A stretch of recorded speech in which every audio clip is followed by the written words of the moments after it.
ಹರಿ ಓಂ ಎಲ್ಲರಿಗೂ. ಎಲ್ಲರಿಗೂ ರಕ್ಷಾ ಬಂಧನ ಹಬ್ಬದ ಶುಭಾಶಯಗಳು. ಸಂಭ್ರಮ ಸಡಗರದಿಂದ ಮಹಿಳೆಯರು ರೆಡಿಯಾಗಿ ತಮ್ಮ ತವರು ಮನೆಗೆ ಅಂದ್ರೆ ಅಣ್ಣಂದಿರಿಗೆ ರಾಖಿ ಕಟ್ಟಲು ಹೋಗುವಂತ ಒಂದು ಸಂಭ್ರಮದ ಹಬ್ಬ. ರಾಖಿಯನ್ನು ಕಟ್ಲಿಕ್ಕೆ ಹೋಗ್ತೀವಿ, ಸಂಭ್ರಮನೂ ಪಡ್ತೀವಿ. ಆದರೆ ರಾಖಿ ಹಬ್ಬದ ಹಿಂದಿರುವ ಉದ್ದೇಶವೇ ತಿಳ್ಕೊಂಡಿಲ್ಲ. ಉದ್ದೇಶ ತಿಳ್ಕೊಂಡು ರಾಖಿ ಕಟ್ಟಿದ್ರೆ ಇನ್ನೊಂದ್ ಸ್ವಲ್ಪ ಇದರಲ್ಲಿ ಸಂತೋಷ, ಒಂದು ಅಹ್, ನಂಬಿಕೆ ಮತ್ತೆ ಒಂದು ಬಂಧನ ಹೆಚ್ಚಾಗ್ಬೋದು ಅಂತ ನನ್ನ ಒಂದು ಅನಿಸಿಕೆ. ಅದಕ್ಕೋಸ್ಕರ ಈ ರಕ್ಷಾ ಬಂಧನದ ಒಂದು ಸುಂದರ ಕಥೆಯನ್ನು ನಿಮಗೆ ಹೇಳಲಿಕ್ಕೆ ಹೊರಟಿದ್ದೀನಿ. ಸೂರ್ಯ ದೇವರಿಗೆ ಇಬ್ರು ಮಕ್ಕಳಿರ್ತಾರೆ. ಒಬ್ಬ ಮಗ ಯಮ, ಒಬ್ಬ ಮಗಳು ಯಮುನಾ. ಯಮ ಮತ್ತು ಯಮುನಾ ಅಣ್ಣ ತಂಗಿ, ಸೂರ್ಯನ ಮಕ್ಕಳು. ಚಿಕ್ಕವರಿದ್ದಾಗ ತುಂಬಾ ಇಬ್ಬರು ಪ್ರೀತಿಯಿಂದ, ಒಡನಾಟದಿಂದ, ಸಂತೋಷದಿಂದ ತಮ್ಮ ಬಾಲ್ಯಗಳನ್ನ ಕಳೀತಾ ಇರ್ತಾರೆ. ಕ್ರಮೇಣ ಇಬ್ರು ದೊಡ್ಡವರಾಗ್ತಾರೆ. ಅವರವರ ಜವಾಬ್ದಾರಿ ಅವರಿಗೆ ಬರುತ್ತೆ. ಯಮಧರ್ಮನಿಗೆ ಒಂದು ದೊಡ್ಡ ಬಿಸಿನೆಸ್ ಕೆಲಸ ಸಿಗುತ್ತೆ. ಅವರ ಕೆಲಸಕ್ಕೆ ಯಮಧರ್ಮ ಹೋಗ್ಬಿಡ್ತಾರೆ. ಯಮುನೆಯು ಸಹ ನದಿಯಾಗಿ ಹರಿದು ಅವಳು ಹೋಗ್ಬಿಡ್ತಾಳೆ. ಆದರೆ ಯಮುನೆಯ ಮನದಲ್ಲಿ ಅಣ್ಣನ ನೆನಪು ಸದಾ ಇರುತ್ತೆ.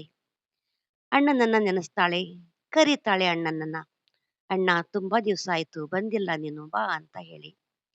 ಎಷ್ಟೋ ವರ್ಷಗಳು ಆಗ್ಬೋದು ಅಣ್ಣ ತಂಗಿನ ಭೇಟಿಯಾಗಿಲ್ಲ, ತಂಗಿ ಅಣ್ಣನನ್ನ ಭೇಟಿಯಾಗಿಲ್ಲ. ಆದ್ರೆ ಯಮುನೆಯ ಮನದಲ್ಲಿ ಅಣ್ಣನನ್ನ ಕಾಣ್ಬೇಕು, ಅಣ್ಣನನ್ನ ಮಾತಾಡಿಸ್ಬೇಕು ಅಂತ ತುಂಬಾ ಆಸೆ ಇರುತ್ತೆ. ಅದಕ್ಕೋಸ್ಕರ ಅಣ್ಣನಿಗೆ ಹೇಳ್ತಾಳೆ, ಅಣ್ಣ, ಒಂದು ದಿನ ನಿನ್ನ ಮನೆಗೆ ಬಾ ಅಂತ ಹೇಳಿ. ಯಮಧರ್ಮನು ತಂಗಿಯ ಮೇಲೆ ಅಷ್ಟೇ ಪ್ರೀತಿ ಇರುತ್ತೆ. ಆದರೆ ಕೆಲಸದ ಒತ್ತಡದಿಂದ ಬರ್ಲಿಕ್ಕೆ ಆಗ್ತಾ ಇರ್ಲಿಲ್ಲ. ಹೀಗೆ ಅಣ್ಣ ಬರ್ತಾನೆ, ಅಣ್ಣ ಬರ್ತಾನೆ ಅಂತ ಯಮುನಾ ಸಹ ದಾರಿ ನೋಡ್ತಿರ್ತಾಳೆ. ಅಣ್ಣ ಬರ್ಬಹುದು, ಇವತ್ತು ಬರ್ಬಹುದು, ನಾಳೆ ಬರ್ಬಹುದು ಅಂತ ಹೇಳಿ ಮನೆಯನ್ನ ಸಿಂಗರಿಸ್ತಿರ್ತಾಳೆ. ಅಡಿಗೆ ಏನೇನ್ ಮಾಡ್ಬೇಕು ಅಂತ ವಿಚಾರ ಮಾಡ್ತಿರ್ತಾಳೆ. ಬೆಳಿಗ್ಗೆ ಬೇಗ ಎದ್ದು ರಂಗೋಲಿ ಹಾಕಿ ಅಣ್ಣನನ್ನ ಸ್ವಾಗತ ಮಾಡ್ಬೇಕು ಅಂತ ಆಸೆ ಪಡ್ತಾ ಇರ್ತಾಳೆ. ಆದ್ರೆ ಅಣ್ಣ ಬರ್ತಾನೆ ಇಲ್ಲ. ತಂಗಿಗೆ ತುಂಬಾ ಮನಸ್ಸಿಗೆ ಬೇಜಾರಾಗುತ್ತೆ. ಅಣ್ಣ ಯಾವಾಗ ಬರ್ತಾನೋ ಏನೋ ಅಂತ ತುಂಬಾ ನೊಂದ್ಕೊಂತಾಳೆ. ಅಣ್ಣ ಯಮಧರ್ಮನಿಗೆ ಗೊತ್ತಾಗುತ್ತೆ. ಅಯ್ಯೋ! ತಂಗಿ ಪಾಪ ಇಷ್ಟು ಪ್ರೀತಿಯಿಂದ ಕರೀತಾ ಇದ್ದಾಳೆ. ನನ್ನ ಕೆಲಸದ ಒತ್ತಡದ ನಡುವೆ ತಂಗಿಯನ್ನ ಮಾತಾಡಿಸ್ಲಿಕ್ಕೆ ಹೋಗೋದಕ್ಕೆ ಆಗ್ತಾನೆ ಇಲ್ಲ. ಇಲ್ಲ, ಇಲ್ಲ, ಈಗ ನಾನು ನನ್ನ ಎಷ್ಟೇ ಕೆಲಸದ ಒತ್ತಡವಿದ್ರೂ ಸಹ ನಾನು ಯಮುನೆಯ ಬಳಿ ಹೋಗ್ಲೇಬೇಕು. ಯಮುನೆ ಹತ್ರ ಮಾತಾಡ್ಬೇಕು ಅಂತ ಹೇಳಿ ನಿರ್ಧರಿಸ್ತಾರೆ ಯಮಧರ್ಮ. ಈ ಅಣ್ಣ ಬರ್ತಾ ಇದ್ದಾನೆ ಅನ್ನೋ ಸುದ್ದಿ ಯಮುನೆಗೆ ತಲುಪಿಡುತ್ತೆ. ಅಯ್ಯೋ! ಅವಳ ಸಂಭ್ರಮ ಏನ್ ಕೇಳ್ಬೇಕು. ಮನೆಯೆಲ್ಲ ಅಲಂಕಾರ ಮಾಡ್ತಾಳೆ. ಸುಂದರವಾಗಿ ತೋರಣ ಕಟ್ತಾಳೆ. ಹೂವಿನಿಂದ ಅಲಂಕಾರ ಮಾಡಿ ಅಂಗಳದಲ್ಲಿ ರಂಗೋಲಿಯನ್ನ ಹಾಕ್ತಾಳೆ. ಬಗೆ ಬಗೆಯ ಆಹಾರಗಳನ್ನು ತಯಾರಿಸ್ತಾಳೆ. ಅಣ್ಣ ಬಂದಾಗ ಇದು ಊಟ ಮಾಡಿಸ್ಬೇಕು, ಅದು ಊಟ ಮಾಡಿಸ್ಬೇಕು ಅಂತ ಹೇಳಿ ಎಲ್ಲ ಅಡಿಗೆ ಸಿದ್ಧವಾಗುತ್ತೆ. ಇನ್ನೇನು ಅಣ್ಣ ಬರಬಹುದು ಅಂತ ಹೇಳಿ ದಾರಿ ಕಾಯ್ತಾ ಇರ್ತಾಳೆ. ಆಗ ಯಮುನೆಯ ಮನದಲ್ಲಿ ಒಂದು ವಿಚಾರ ಬರುತ್ತೆ. ಅಣ್ಣ ಇಷ್ಟು ದಿವಸದ ನಂತರ ಅಥವಾ ಇಷ್ಟು ವರ್ಷದ ನಂತರ ನಮ್ಮನೆಗೆ ಬರ್ತಾ ಇದ್ದಾನೆ. ಅಣ್ಣನಿಗೆ ನಾನು ಏನು ಕೊಟ್ಟು ಕಳಿಸ್ಬೇಕು? ಅಣ್ಣನಿಗೆ ಒಂದು ಇಂಥ ವಸ್ತುವನ್ನ ಕೊಡ್ಬೇಕು. ಆ ವಸ್ತು ನೋಡಿದ ತಕ್ಷಣ ಅಣ್ಣನಿಗೆ ನನ್ನ ನೆನಪಾಗ್ಬೇಕು. ಮತ್ತೆ ಇದು ಸದಾ ಅವನನ್ನು ನೋಡ್ತಾನೆ ಇರ್ಬೇಕು. ಹೀಗೆ ವಿಚಾರ ಮಾಡಿ ಮಾಡಿ ಯಮುನೆ ಕೊನೆಗೆ ಒಂದು ನಿರ್ಧಾರಕ್ಕೆ ಬರ್ತಾಳೆ. ಒಂದು ರೇಷ್ಮೆಯ ದಾರವನ್ನ ರೆಡಿ ಮಾಡ್ತಾಳೆ.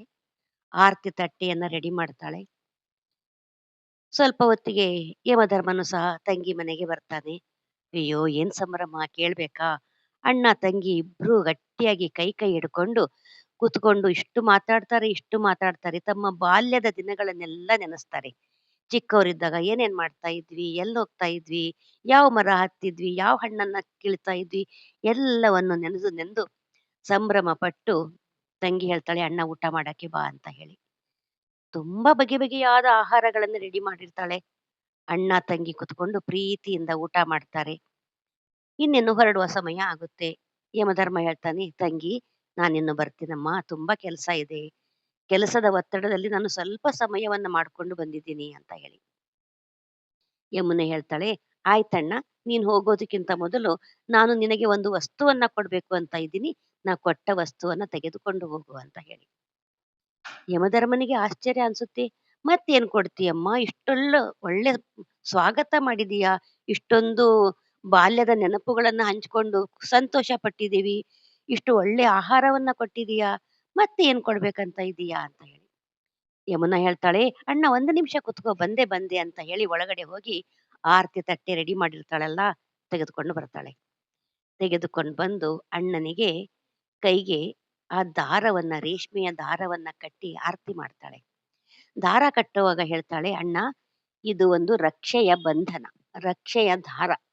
ಈ ದಾರ ಎಲ್ಲಿವರೆಗೂ ನಿನ್ನ ಕೈಯಲ್ಲಿ ಇರುತ್ತೋ ಅಲ್ಲಿಯವರೆಗೂ ನಿನಗೆ ಯಾವುದೇ ಕಷ್ಟಗಳು ಬರೋದಿಲ್ಲ.